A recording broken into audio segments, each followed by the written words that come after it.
So as you're working around with a video project, it is quite easy to add in stock videos as needed inside of Google Vids. So to go ahead and do that, you can go around over here onto the scene. Let's say, for example, I'm going to create a new scene and keep it over here.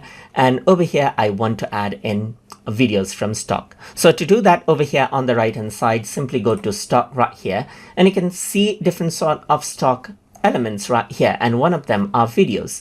You can go around over here onto all right here just like this, and there's different sort of stock footage that you can bring in. So you can bring in the one that you like, and then you can see that the video is added in. But apart from that, if you want to search for a particular video, let's say for example, I'm going to go ahead and say oranges. So let's just go around onto oranges right here. Then you get stock footage related to oranges, as you can see right here. Click, and then what happens is that the oranges stocks actually comes in.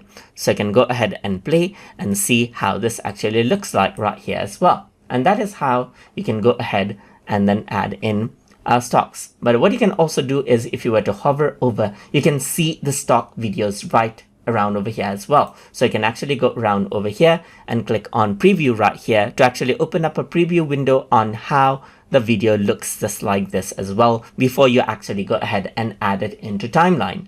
And that is how you can add and preview stocks videos inside of Google Vids. So I hope you guys learned something as always.